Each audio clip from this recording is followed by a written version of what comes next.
The year is approximately 2010. I'm filled with visions and dreams and aspirations.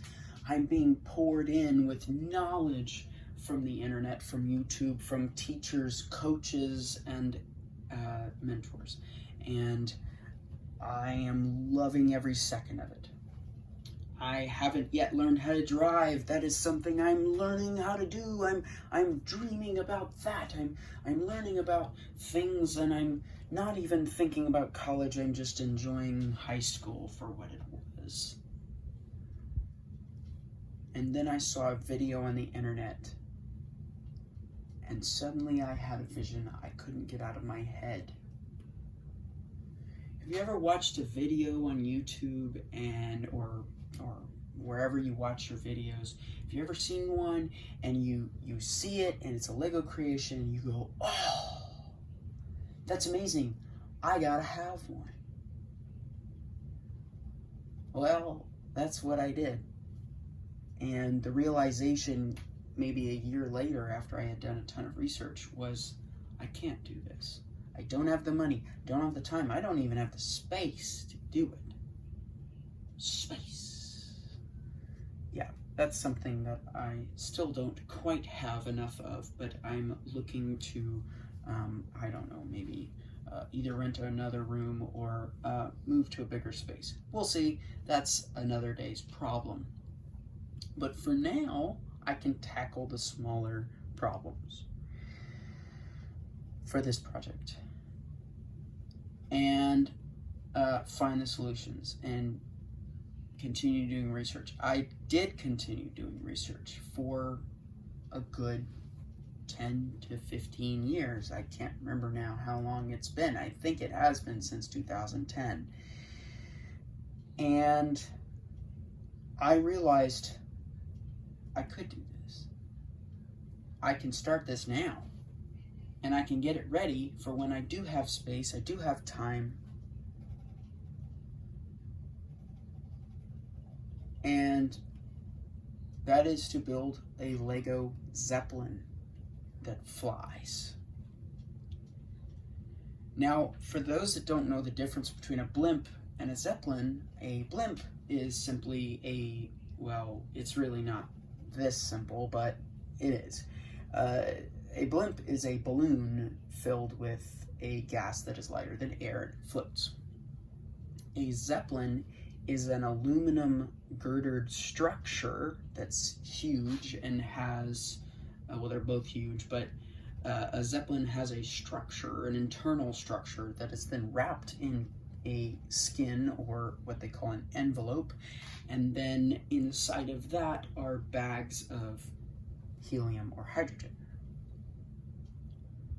And Zeppelins have much reputation, good or bad, the good, the bad, the ugly, all of it. Personally, I love Zeppelins. They're so mysterious, and they have this sort of, I don't know, there resides in my head this idea that Zeppelins are sort of unattainable. Like, how could they fly? It's sort of the steampunk thing of like, how could this machine that is built out of aluminum, it's metal, how can it just float? But it does, and it did. Back in the 30s, they were quite prevalent. Even the United States Navy had Zeppelins, and they got them to work, and they were excellent workhorses, and they could do things that nobody knew were possible. The largest aircraft to date is still a Zeppelin. But then airplanes were invented. I mean, airplanes were already invented, but they were still in their baby steps, and suddenly they took off, pun intended, and they kind of took over, and then jets were invented.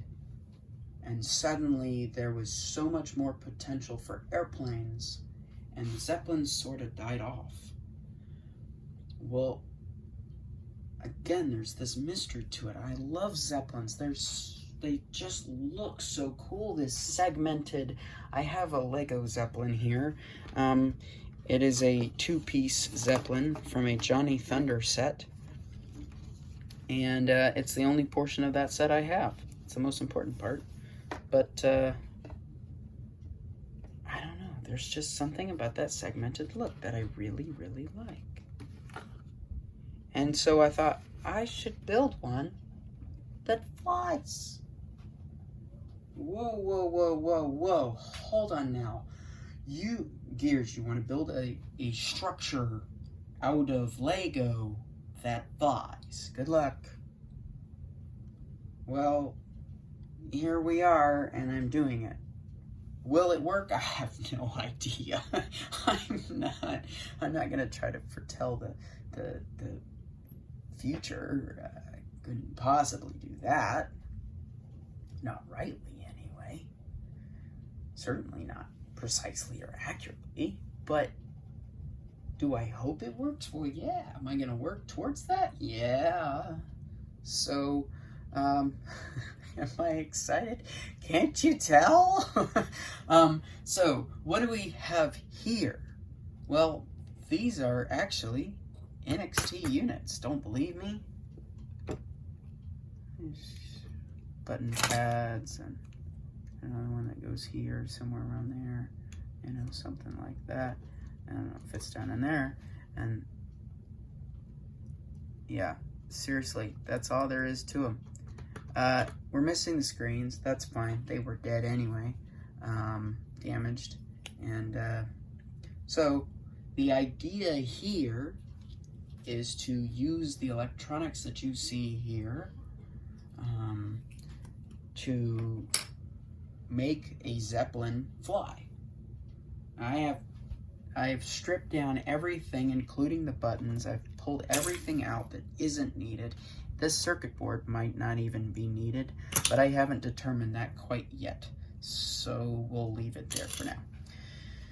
We've got some micromotors because although they're low torque, that's all the torque we need. And they're lightweight. We've got RCX era touch sensors because, again, they're lightweight, low profile. That's important. We've got high Technic sensors that are very capable. We've got barometric accelerometer and compass, maybe even EOPD if I can find one. For a reasonable price. We've got an RC buggy motor for turning the propellers. We've got everything we need. And the only thing missing now is the structure for the Zeppelin balloon cage, if you will. We'll call it the rib cage, I guess. Yeah, just call it the rib cage. I'm missing the rib cage for the flying part, right? Well, that'll come. I have to do some testing, but I believe that the key will be flex tube. I know what you're thinking. This whole idea is just insane. Why am I wasting 10 minutes of my life? But hear me out. I think this is going to work. I really do think this is going to work. How big would it need to be? Well, I did do some calculation on that, and yeah, it would be approximately 11 feet long, but we'll see if this works. I don't know. So we've got two NXT units, right? They're wired together using the port 4. If you don't know, input 4 is like a powerful data link or whatever. You can plug in two NXTs to each other and they can talk to each other directly. It doesn't rely on Bluetooth, which in a convention center setting is really important because there's then no signal loss or cutting out or whatever. Here we'll have just a spot for the EOPD sensor if I or any sensor that I deem is necessary. And then we've got an extra spot for an output, whether that's lights or another motor or servo. we do have lights here stacked, and they will be each assigned for a motor, just as an indicator of, hey, this motor is turned on, there is power here. So if there's something wrong, like the elevator or the rudder doesn't move and the light is lit, then I know I have power to that spot. I know I have power to the motor. So it's either the motor is dead, which could happen, or there's a mechanical problem somewhere in this system.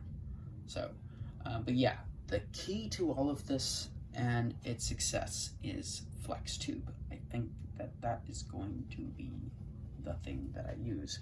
It's similar to this, although this is pneumatic tubing. But yeah, so there's a lot of moving parts here. I'll break it down later. Thank you for listening to my vision, and I will talk more about this stuff and how I think each component will do its job and what job that will be. Yeah, stay tuned for more. This is exciting stuff. I'm really, really, really, really excited to share it with you. So thanks for hanging in here. And is that an intended pun? Perhaps it is. Maybe it should be. Maybe it shouldn't be. Yes, thanks for hanging with me, and I look forward to seeing this project take off. Edit, take off.